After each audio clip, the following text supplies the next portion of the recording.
E aí, galera, tudo bem? Então, continuando o nosso conteúdo, né, nós já vimos a primeira, a segunda e a terceira lei de Newton, e agora a sequência aí no livro de vocês é sobre força e atrito. Então, a gente vai falar sobre forças que são aplicadas ou forças que simplesmente existem com coisas que a gente faz no cotidiano e às vezes nem tanto. Então, vamos começar? Primeiro, a gente tem que deixar claro o que é essa força, quando a gente fala em força. Então, a força ela é qualquer ação que você faz que é capaz de produzir ou alterar movimentos, provocar deformações ou manter equilíbrio nos corpos em que é aplicada. Então, a força que pode ser exercida ao caminhar, ao perfurar alguma coisa, empurrar alguma coisa. Então, sempre tem alguma força por trás de algum ato que a gente está executando.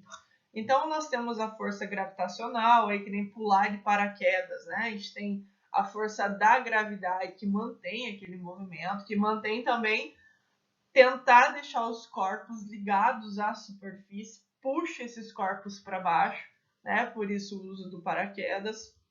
Nós temos a força elástica, também muito bem representada pelas molas, é uma força que você consegue abrir, movimentar e depois ela volta para o estado que ela se encontrava no início, né? Como se fosse um elástico mesmo. A gente tem a força de atrito, né? Que é a força que nós vamos tratar hoje. Então eu vou deixar ela separadinha ali para a gente usar os exemplos para nossa explicação.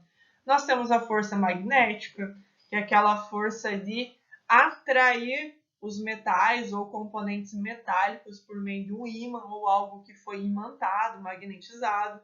Nós temos também a força aplicada. A força aplicada é a força necessária que a gente faz para empurrar alguma coisa, para pegar alguma coisa. E tem outras também, que isso a gente não vai levar em consideração agora, vocês vão ver isso lá no ensino médio. Belezinha? Então, toda vez que a gente falar de força, essa força ela depende da intensidade, da direção e o sentido que ela está sendo aplicada ou executada.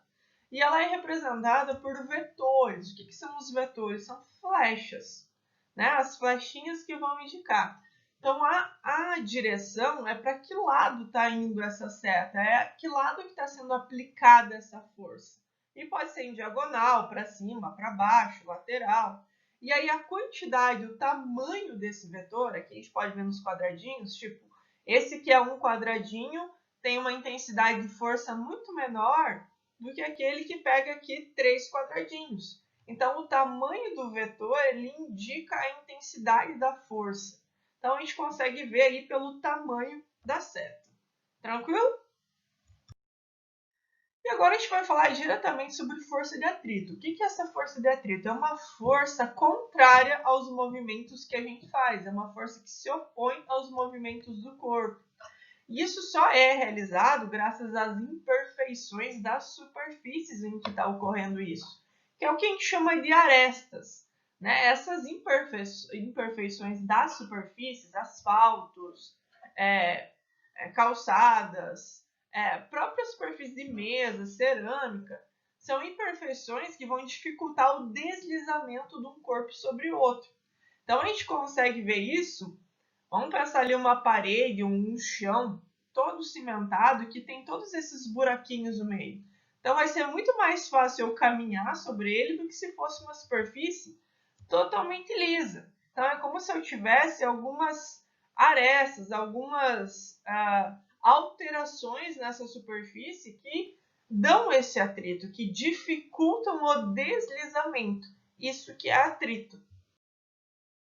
Então, o atrito ele está presente em muitas situações do nosso dia a dia. Então, só o ato de você abrir a tampa de uma garrafa utilizando um abridor para isso, aquelas imperfeiçõezinhas, né, que tem nessa tampinha, ela é justamente feita para auxiliar no atrito ali do abridor dessa garrafa.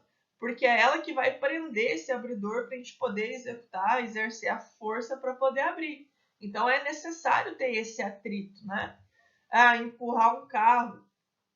Se eu consigo empurrar um carro em dia seco, no asfalto, é muito mais fácil. Você consegue ter o atrito dos pneus com o asfalto e aí ele começa o deslocamento. Agora, se esse asfalto estiver muito liso, molhado, ele começa a deslizar e aí você perde o controle dessa direção, né? Então, dependendo do tipo de atrito que está ocorrendo, às vezes não é tão bom para nós. E nós também temos ali a galera que joga futebol, né?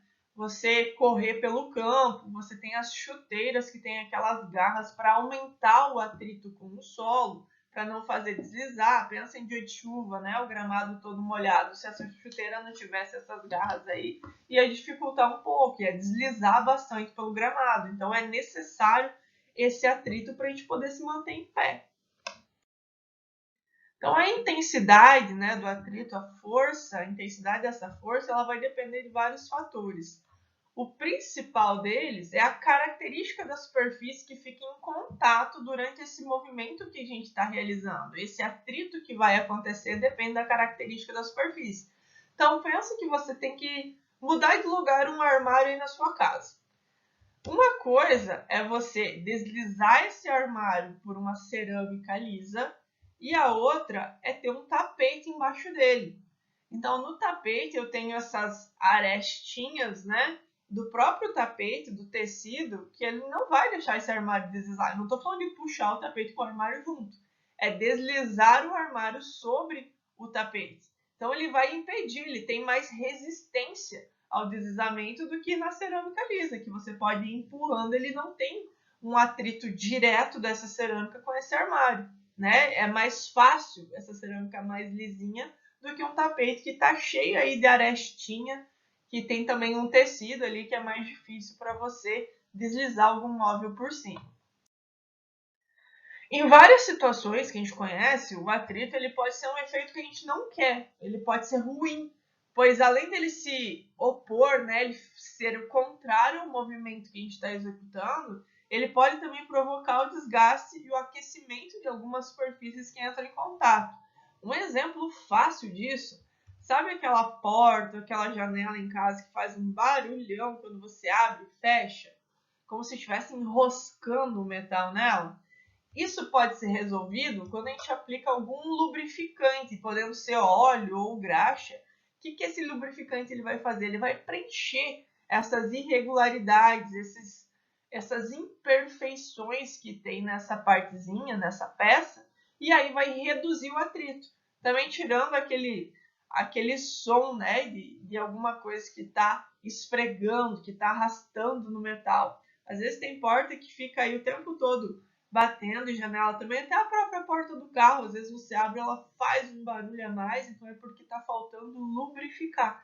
E esses lubrificantes, eles vão preencher essas imperfeições que tem nessa peça, e aí vai reduzir o atrito que ocorre ali. Então, apesar desses problemas que o atrito ele pode trazer, ele também é essencial para algumas situações que a gente realiza no nosso dia a dia, como caminhar. Nós precisamos do atrito, né, do solo com o nosso tênis, com o nosso pé para poder caminhar mais. Agora, se esse local tivesse todo ensaboado, esse atrito ia ser menor e a gente ia deslizar, que é um perigo, né? O ato de você pegar e segurar um lápis é o atrito que tem da nossa mão com ele, né? Agora, se você passar um creme para as mãos e a mão ficar mais lisinha, vai ser mais difícil segurar esse lápis. Então, a gente precisa para o ato de pegar alguma coisa também. E aí nós temos também no ato da frenagem do carro. Se o asfalto estiver seco, você consegue frear ali com mais segurança. Agora, se estiver chovendo, essa pista ela vai estar mais lisa e aí vai ser mais difícil você frear e parar naquele momento, porque o carro vai continuar deslizando, o que é um perigo para nós.